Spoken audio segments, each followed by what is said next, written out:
Assalamualaikum. In today's lecture, we will learn about string and the difference between string and character arrays. But before we start today's lecture, I want to give you a summary of previous lecture. In previous lecture, we learned about two-dimensional arrays, and we also learned that how can we declare two-dimensional arrays. We learned about initialization methods. We also learned about accessing 2D array elements, and we also learned that how memory locations are reserved for 2D arrays elements. Okay. So let's start today's lecture. Today's agenda is string, then character arrays, and then what is the difference between character arrays and the string. We will also learn about different libraries which we can use in C++ for string and for different purposes. So let's start today's lecture. What is string? In layman language, strings are nothing but a set of characters treated as a single entity. String पे बात करने से पहले मैं सबसे पहले आपको बताना चाहूंगी कि हमारे पास कैरेक्टर एरे कैसे डिक्लेयर की जाती है। हमने पढ़ा था कि हमारे पास डिफरेंट टाइप की एरेज हो सकती हैं, जो कि इंटीजर भी हो सकती हैं, फ्लोट्स भी हो सकती हैं, कैरेक्टर भी हो सकती हैं। तो बात करते हैं कैरेक्टर एरे की। सबसे पहले हमारे पास आ गई डाटा टाइप स्पेस एरे का नेम, उसके बाद हमारे पास आता है साइज और हम लगा देते हैं टर्मिनेटर। इसका मतलब है कि ये हमारे पास एक कैरेक्टर एरे है जिसमें 5 बॉक्सेस होंगे। हर बॉक्स का साइज होगा 1 बाइट और इसका मतलब है कि इस एरे में स्टोर हो सकते हैं अल्फाबेट्स। ठीक है, 1 बाइट है। इसका मतलब यहाँ पे ये है कि हमारे पास इसमें आउटपुट किस फॉर्म की आ सकती है। अगर मैं इसको स्टोर करवाती हूँ इसी टाइम पे इनिशियलाइज भी करवा देते हैं, तो हम लिख सकते हैं सिंगल कॉमा में ए, ठीक है, सिंगल कॉमा में बी, सिंगल कॉमा में सी, अप टू सो ऑन, जितने भी एलिमेंट्स आप इस अरे में स्टोर करवाना चाहते हैं। ठीक है, एक और चीज यहाँ पे आ जाती है नल कैरेक्टर। नल कैरेक्टर किस तरह से होता है, /0 और हमने ये कॉमा लगा दिया। ठीक है, अच्छा, अगर हम बात करें कि ये हमारे पास कैरेक्टर एरे है, तो इसी को अगर हमने लिखना है स्ट्रिंग की फॉर्म में, तो हम किस तरह से डिक्लेयर करते हैं, स्ट्रिंग इज इक्वल टू, यहाँ पे आ जाएगा variable name double commas A B C, again close commas और टर्मिनेटर। ठीक है, ऊपर वाली जो हमारे पास है ये कैरेक्टर एरे हो गई और ये हमारे पास है स्ट्रिंग। उसी तरह से डिक्लेयर करवाते हैं जिस तरह से हमारे पास कोई भी वेरिएबल डिक्लेयर होता है। स्ट्रिंग डाटा टाइप है, space variable name is equal to, हमारे पास जो भी हमारे पास स्ट्रिंग की वैल्यू होगी वो आएगी हमेशा डबल कॉमास में। ठीक है, ऊपर वाली जो हमारे पास है यहाँ पे आपको एक स्पेशल कैरेक्टर ये हमारे पास है जिसको हम कहते हैं नल कैरेक्टर। /0 से जो रिप्रेजेंट होता है, स्ट्रिंग में ये आपको नजर नहीं आएगा। क्यों? क्योंकि बाय डिफॉल्ट स्ट्रिंग में ये कैरेक्टर नल कैरेक्टर ऐड हो रहा होता है। ठीक है, हमें खुद से ऐड करने की जरूरत नहीं है। लेकिन जब हम बात करते हैं कैरेक्टर एरे की, तो उसमें हमें खुद से जो है इस कैरेक्टर को ऐड करने की जरूरत पड़ती है। क्यों? क्योंकि स्ट्रिंग एक आप इसको कंसिडर कर लें कि ये हमारे पास एक बिल्ड इन फॉर्म है कैरेक्टर एरे की। ठीक है, जिसको कंपाइलर मोस्टली खुद डील कर रहा होता है। इसीलिए हमारे पास स्ट्रिंग के डिफरेंट फंक्शंस भी हैं जो कि आगे विद एग्जांपल्स हम देखेंगे, जिसको हम यूज कर सकते हैं।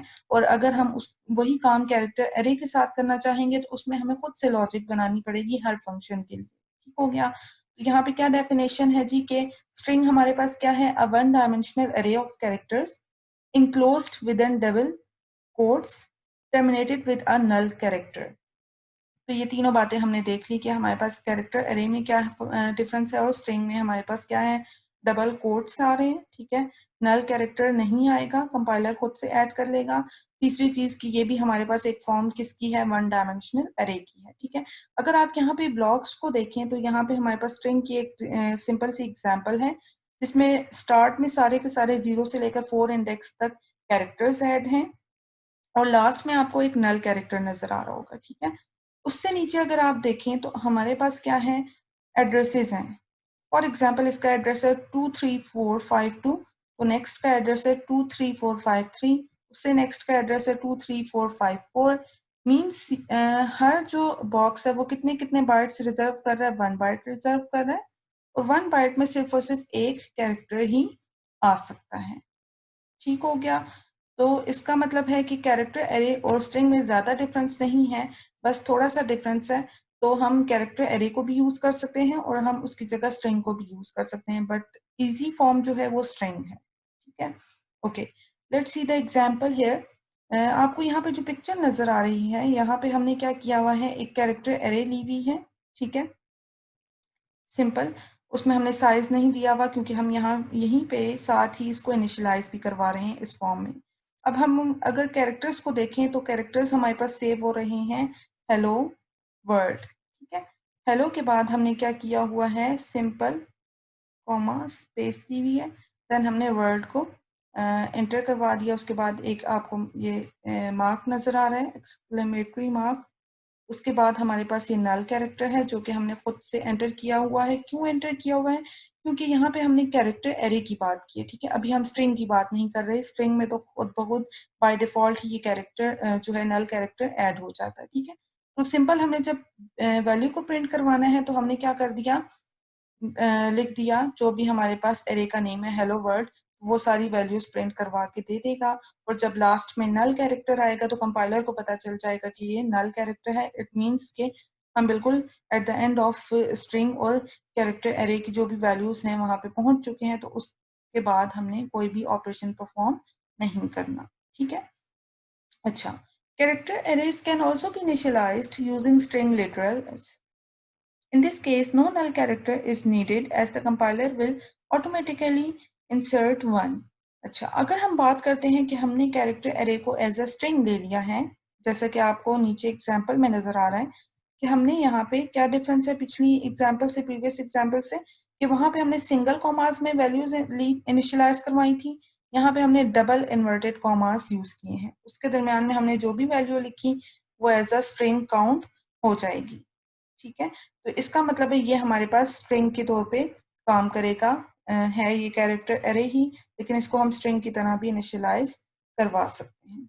ओके, सो डिफरेंट लाइब्रेरीज हमारे पास हैं जो कि हम यूज करते हैं। सी टाइप डॉट एच हो गया, स्टूडियो डॉट एच हो गया। C type dot H character handling के लिए यूज होता है, studio dot H input output के लिए यूज हो रहा होता है, stdlib dot H general utilities के लिए यूज होता है, स्ट्रिंग डॉट एच जो है वो स्ट्रिंग मैनिपुलेशन के लिए यूज होता है, जो कि इस स्लाइड में हम डिफरेंट फंक्शंस को यूज करने के लिए इसको यूज कर सकते हैं और करेंगे भी।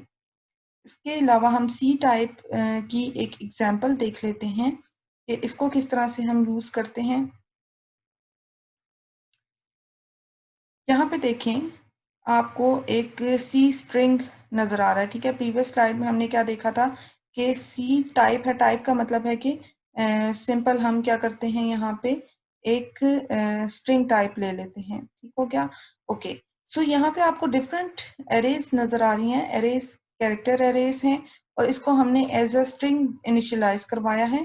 फर्स्ट को भी हमने इनिशियलाइज करवा दिया, सेकेंड को भी हमने इनिशियलाइज करवा दिया, थर्ड में हमने कोई वैल्यू नहीं दी, फोर्थ में भी हमने कोई वैल्यू स्टोर नहीं करवाई। ठीक है, फर्स्ट हमने जो बिल्ट इन फंक्शन यूज किया वो हमने यूज किया strcpy, जो कि कहलाता है स्ट्रिंग कॉपी का फंक्शन। उसमें हमारे पास दो आर्गुमेंट्स आते हैं हमेशा, फर्स्ट आर्गुमेंट भी स्ट्रिंग है, दूसरा आर्गुमेंट भी स्ट्रिंग का है।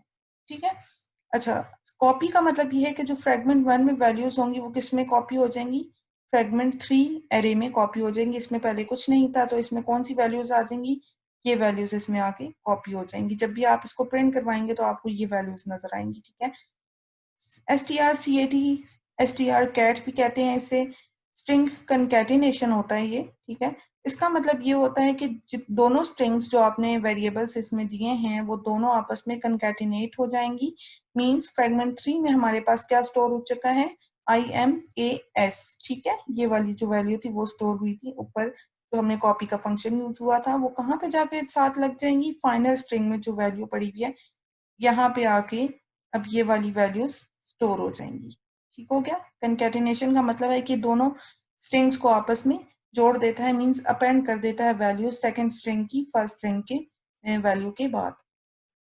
ओके, इसी तरह स्ट्रिंग कंकैटिनेशन दोबारा हमने यूज किया है, फाइनल स्ट्रिंग में ही हम लगा रहे हैं फ्रेगमेंट 2 की वैल्यूज। तो फाइनल स्ट्रिंग में हमारे पास क्या पड़ा हुआ है, उसमें पड़ा हुआ है ये वाला, ठीक है। उसके बाद स्ट्रिंग 2 आके लग जाएगी तो बिल्कुल हमारे पास जो स्ट्रिंग है वो एस के बाद आ जाएगा, तो पूरी हमारे पास जो वैल्यू आएगी जब हम फाइनल स्ट्रिंग को प्रिंट करवाएंगे तो हमारे पास वैल्यू क्या आ जाएगी, आई एम अ स्ट्रिंग, पूरा हमारे पास सेंटेंस आ जाएगा, ठीक है। फर्स्ट मैं दोबारा रिपीट कर देती हूँ कि फ्रेगमेंट 1 से हमारे पास आई एम एस कॉपी हुआ था फ्रेगमेंट 3 में जो कि ब्लैंक थी।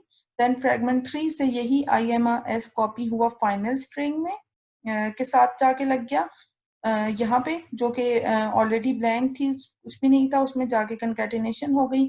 और फ्रेगमेंट 2 जिसमें पड़ा हुआ था स्ट्रिंग, वो जाके लग गया फाइनल स्ट्रिंग की वैल्यू में जिसमें पड़ा हुआ था आई एम ए एस, उसके बाद स्ट्रिंग लग गया, तो ये पूरा सेंटेंस बन जाएगा आई एम अ स्ट्रिंग, और इससे हमारे पास पूरी वैल्यूज आ जाएंगी एक ही स्ट्रिंग की फॉर्म में। ठीक हो गया। ओके, डिफरेंट कौन कौन से फंक्शंस हैं स्ट्रिंग के सी प्लस प्लस में। एक हमारे पास है सब एस टी आर, मीन्स सब स्ट्रिंग। इसको हम क्यों यूज करते हैं, इसको हम यूज करते हैं कि जब हमें कोई पूरी स्ट्रिंग में से कहीं एक कैरेक्टर से लेके एंड तक या मिड कैरेक्टर तक किसी भी इंडेक्स से लेके किसी दूसरे इंडेक्स तक हमने वैल्यूज को गेट करना है, ठीक है। सब का मतलब है पार्ट ऑफ द स्ट्रिंग, ठीक हो गया।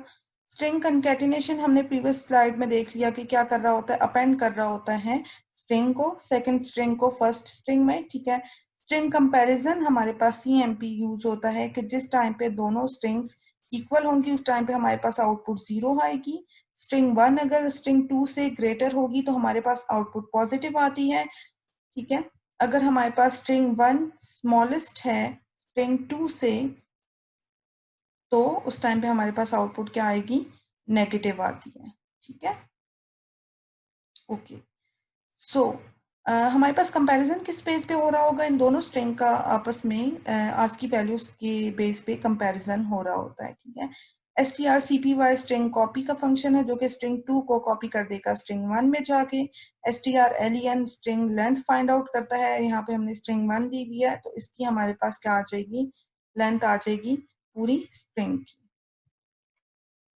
Okay, let's see the example here. यहाँ पे हमने क्या किया हुआ है कि हमने एक स्ट्रिंग लिया है variable s is equal to, इसमें पूरा हमने सेंटेंस जैसे ही स्टोर किया, इनिशियलाइज किया, तो हमारे पास बैकएंड पे क्या हो रहा होगा, इस तरह से हमारे पास वैल्यूज स्टोर हो रही हैं। देखिए यहाँ पे इंडेक्सेस हैं सारे, ऊपर हमारे पास वैल्यूज हैं, इसके बाद स्पेस थी, ठीक है, is again space, a again space, easy again space, language, ठीक हो गया। ओके, इंडेक्स हमारे पास उसी तरह से सिंपल एरेज जैसे इंटीजर एरेज थी उनका 0 से स्टार्ट होता था, इसका भी 0 से स्टार्ट हो रहा है। स्ट्रिंग लैंग्वेज एस डॉट सब एस टी आर, जो कि मैंने कहा था सब एस टी आर यूज होता है स्ट्रिंग का पार्ट लेने के लिए। तो जब मैं इंडेक्सेस बिगनिंग इंडेक्स और एंडिंग इंडेक्स जब दे रही हूँ तो ये 0 से लेकर 3 का मतलब ये है कि यहाँ से लेकर यहाँ तक हमारे पास होगा, ठीक है। तो आउटपुट क्या आएगी, सी प्लस प्लस आपके पास आउटपुट आ जाएगी, ठीक है। तो ये सिंपल एग्जाम्पल थी जो कि ये बता रही थी कि किस तरह से स्ट्रिंग में वैल्यू स्टोर होती हैं।